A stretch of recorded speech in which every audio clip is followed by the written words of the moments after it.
The show where there are no penalties, nothing is offside, and everything is fair game. This is The Gloves Are Off.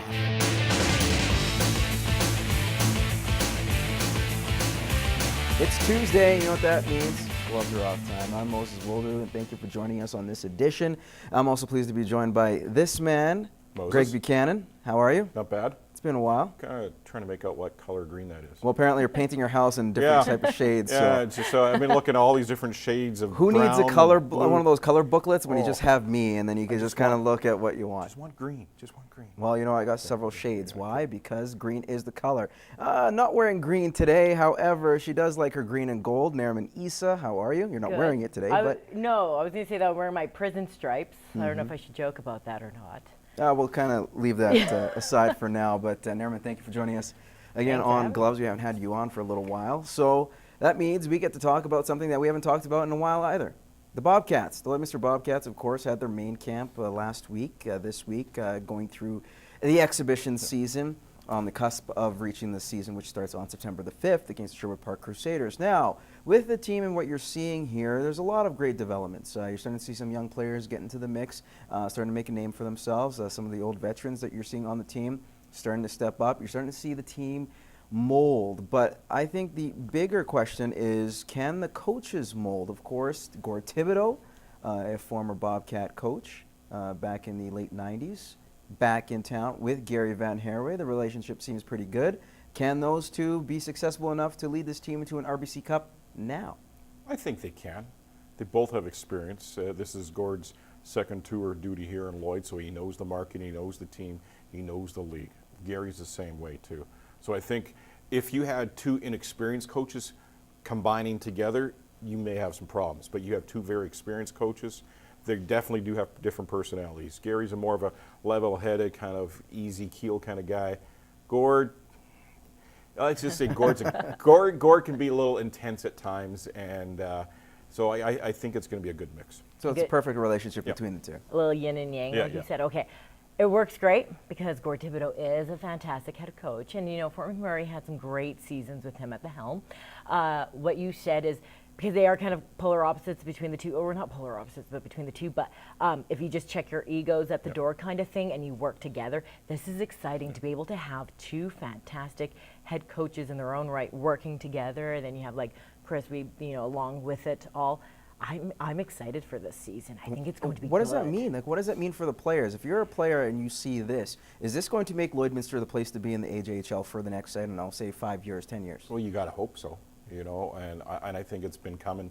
It's big due for a number of years that we have a strong city here economically. We have a great oil field. You have great sponsors. You have great fans, and now you have to put the product on the ice. So you can have two great coaches behind the bench, two great coaches recruiting, but if you're not winning, it don't really matter. Let's not jump the gun now because we haven't seen anything just yet with the two, but it's pretty promising that you see that the team is building for the RBC Cup, which, you have to concentrate on the now, but they are putting the pieces in place because, hockey is so good in the border city. Sports in general in the border city is so good, but the fans deserve it. And when I talked to Malcolm, the first thing he said was not the teams, dying for a championship. He says the fans deserve it. And it always comes out of Malcolm's mouth. The fans deserve to see a winning product. Referring to Malcolm Radke, the marketing guy for the Bobcats. Well, that's always interesting. In terms of getting everything together, it seems like we'll move on to the Saskatchewan Roughriders now, and they seem to be getting everything together, at least on the defensive side. Now, you look at what happened to Darian Durant, a little bit of a setback. Tino Sinceri did very well. I'm going to admit, Dan Clark, I think he should be an extra receiver. Why not? The guy is fantastic lining up as a tight end, and he does the job. He's got great hands. 2 catches. I think he's got the highest percentage in terms of receptions. 2 catches, 2 touchdowns. Exactly. You can't go wrong with that ratio. But in terms of what the Riders are going to miss, Darian Durant could be out for a substantial amount of time. Is that a big concern for the Riders? It's got to be a huge concern. You lose your number 1 quarterback. What team in this league, maybe outside of BC, maybe outside of Calgary, that wouldn't be concerned if you lost your starting quarterback? That's a huge blow. Darian does so much, good things as a quarterback for the Riders. He's been running, and more than anything, ball control offense. I know it hasn't been flashy, and they've been grinding out wins, but they control the ball and they keep the ball. The only way that you can score is if you have the ball. You turn it over, you're not going to score.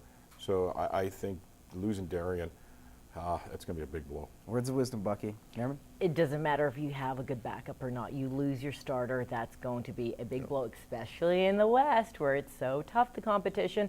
You can't rely on just playing teams against the East to pad your record, right? So, Sunseri, you know what? If Durant's out for a while, this is his chance to step up big and show what he's got, but I don't know. Well, you got to admit, he did look decent in terms of the reps he had. It's a microcosm, just a little tiny. Much of them. It's a tiny appetizer of what this guy can do. But you have to at least be pleased that he was able to control it. Of course, Ford, great runs, helping out. Like you say, waste time. Time management is key for this offense. And what can you say? At least the offensive line is doing their job too as well. So you got to give some kind of credit. And you have a great offensive coach in George Cortez. Like, I know George is a little anal when it comes to ball control and not gambling, but at the same time, maybe that's what you need with this quarterback right now. That you need ball control, and you center and you use that quarterback that's going to be starting for you now for his skill set. So you're going to set your offense to his skill set, not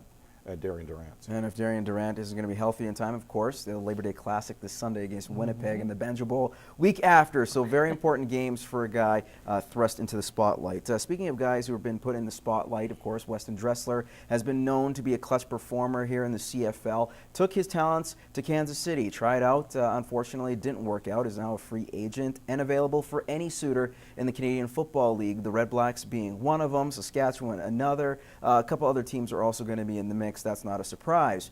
Where does DRESSLER land? I know we talked about this before, Nahreman. You think his heart's in Saskatchewan, but you never know if the price is right. The price has to be really right.